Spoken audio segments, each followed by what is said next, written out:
આ છે જીવનની સૌથી મોટી વિડંબના. આ છોકરીના થોડા સેકન્ડના શબ્દો તમને હચમચાવી દેશે. સાંભળવા માટે ભાગ્યશાળી હોવું પડે. बड़े ही गौर से सुनिएगा कि मोमबत्ती जलाकर मुर्दों को याद किया जाता है और मोमबत्ती बुझाकर जन्मदिन मनाया जाता है. वारे इंसान. लाइन छोटी है लेकिन मतलब बहुत बड़ा है कि उम्र भर उठाया बोझ उस कील ने और लोग तारीफ तस्वीर की करते रहे. पायल हजारों रुपए में आती है लेकिन पैरों में पहनी जाती है और बिंदी 1 रुपए में आती है लेकिन माथे पर सजाई जाती है. इसलिए कीमत मायने नहीं रखती, उसका कृत्य मायने रखता. एक किताब घर में पड़ी गीता और कुरान की आपस में कभी नहीं लड़ती और जो उनके लिए लड़ते हैं वो कभी उनको पढ़ते नहीं है. नमक की तरह कड़वा ज्ञान देने वाला ही सच्चा मित्र होता है. मीठी मीठी बातें करने वाले तो चापलूस भी होते हैं. इतिहास गवाह है कि आज तक नमक में कभी कीड़े नहीं पड़े हैं और मिठाई में तो अक्सर कीड़े पड़ जाते हैं. अच्छे रास्ते पर कोई नहीं जाता और बुरे रास्ते पर सभी जाते हैं.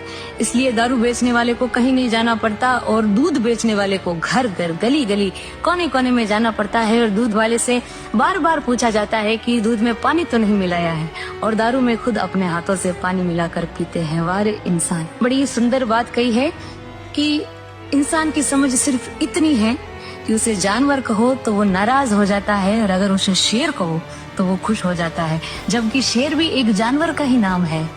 શું આજ નથી આજની દુનિયાની કડવી સચ્ચાઈ? આ છે જીવનની સૌથી મોટી વિડંબના.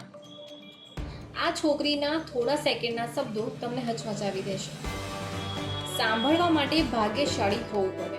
बड़े ही गौर से सुनिएगा कि मोमबत्ती जलाकर मुर्दों को याद किया जाता है और मोमबत्ती बुझाकर जन्मदिन मनाया जाता है. वारे इंसान. लाइन छोटी है लेकिन मतलब बहुत बड़ा है कि उम्र भर उठाया बोझ उस कील ने और लोग तारीफ तस्वीर की करते रहे. पायल हजारों रुपए में आती है लेकिन पैरों में पहनी जाती है और बिंदी 1 रुपए में आती है लेकिन माथे पर सजाई जाती है. इसलिए कीमत मायने नहीं रखती, उसका कृत्य मायने रखता. एक किताब घर में पड़ी गीता और कुरान की आपस में कभी नहीं लड़ती और जो उनके लिए लड़ते हैं वो कभी उनको पढ़ते नहीं है. नमक की तरह कड़वा ज्ञान देने वाला ही सच्चा मित्र होता है. मीठी मीठी बातें करने वाले तो चापलूस भी होते हैं.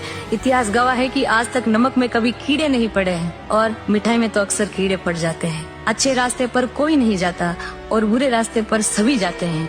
इसलिए दारू बेचने वाले को कहीं नहीं जाना पड़ता और दूध बेचने वाले को घर घर गली गली कोने कोने में जाना पड़ता है और दूध वाले से बार बार पूछा जाता है कि दूध में पानी तो नहीं मिलाया है और दारू में खुद अपने हाथों से पानी मिलाकर पीते हैं. वारे इंसान. बड़ी सुंदर बात कही है कि इंसान की समझ सिर्फ इतनी है कि उसे जानवर कहो तो वो नाराज हो जाता है और अगर उसे शेर कहो तो वो खुश हो जाता है, जबकि शेर भी एक जानवर का ही नाम है. શું આજ નથી આજની દુનિયાની કડવી સચ્ચાઈ?